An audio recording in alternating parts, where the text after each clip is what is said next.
एक राज्य में एक ब्राह्मण दंपति रहा करते थे। उनकी शादी के कई साल हो जाने के बाद भी कोई संतान न होने की वजह से ब्राह्मण की पत्नी काफी दुखी रहने लगी थी। ब्राह्मण जो लोगों को आशीर्वाद देकर उनके दुख दर्द कुछ हद तक कम कर दिया करता, वो खुद अपनी पत्नी के दुख का निवारण नहीं कर पा रहा था। ब्राह्मण ने अपनी पत्नी का दुख कम हो इसलिए एक उपाय निकाला और एक नेवला लाकर पत्नी को पालने के लिए दे दिया। छोटे से नेवले को पाकर ब्राह्मणी खुश हो गई और उसे किसी बच्चे को तरह ही लाड प्यार करके पालने लगी। नेवला भी इंसानों से इतना प्रेम पाकर उनमें घुल मिल गया। ब्राह्मण दंपति का भी संतान न होने का दुख कम हो गया, या यूं कहे कि नेवले को अपनाने से उनका ध्यान उस बात से हट गया। कभी कभी भगवान हमें कुछ वस्तुओं की ये ज्यादा इंतजार कराता है।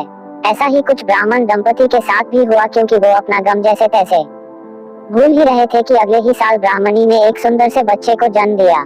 ब्राह्मण और उसकी पत्नी का सुख 4 गुना हो गया। वे अब अपने बच्चे को और नेवले को साथ में ही पाल पोस कर बड़ा करने लगे।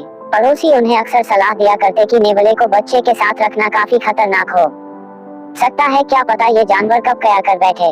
लेकिन दंपति को नेवले पर पूरा भरोसा था, क्योंकि जब से वे उसे अपने घर लाए थे तब से लेकर उसने कभी कोई ऐसी हरकत नहीं को थी जो उसे न करनी चाहिए। खैर ऐसे ही कुछ महीने बीत गए। एक दिन ब्राह्मणी का व्रत था, इसलिए वो अपने पति को बच्चे का ध्यान रखने को कहकर मंदिर चली गई। जब ब्राह्मणी मंदिर गई थी तभी ब्राह्मण को राजा के महल से एक यज्ञ करवाने के लिए बुलावा आया। ब्राह्मणी पूजा पाठ और भजन में इतनी खो गई थी कि उसे समय का कोई भान ही नहीं रहा।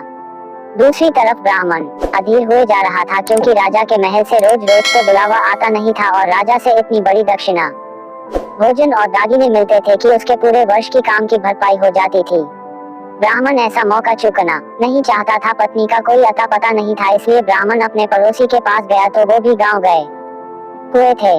अंत में ब्राह्मण ने सोचा ब्राह्मणी काफी देर से मंदिर गई हुई है, वो कुछ ही मिनटों में लौटती ही होगी, इसलिए वन पालतू नेवले को अपने बच्चे को सौंप कर राजा के यहाँ निकल गया। नेवला अपने मालिक की बात मानकर किसी आज्ञाकारी बेटे को तरह बच्चे के पास बैठकर उसके ऊपर नजर रखने लगा।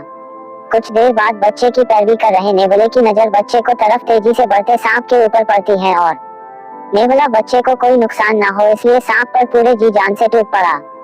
20 मिनट चली लड़ाई के बाद नेवला सांप को मारने में सफल हुआ और उसने सांप के टुकड़े टुकड़े कर दिए। सांप के खून से नेवले का मुंह और हाथ भीग गए। आंगन में मंदिर से लौटी ब्राह्मणी और योगानुयोग तभी महल से लौटे ब्राह्मण की आहट सुन नेवला तुरंत दरवाजे के पास आया और अपने मालिक मालकिन को एक साथ देख खुशी से उछल कूद करने लगा। नेवले को खून से सना देख और उसका ऐसा व्यवहार देख ब्राह्मण दंपति को उस पर शक हुआ।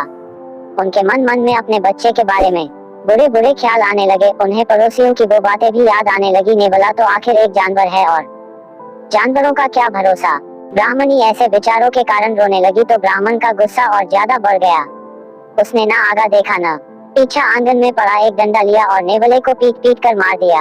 इतना सब होने के बाद जब दोनों अपने घर में अपने बच्चे को देखने के लिए दौड़े तो देखकर हैरान थे कि उनका बच्चा मजे से खेल रहा था। और उन्हें तब बड़ा झटका लगा जब पालने से थोड़े दूर जहरी सांप के कई टुकड़े पड़े हुए दिखे। वे दोनों गुस्से से अपना आपा खोकर अपने बच्चे के रक्षक के ही भक्षक बन बैठे थे।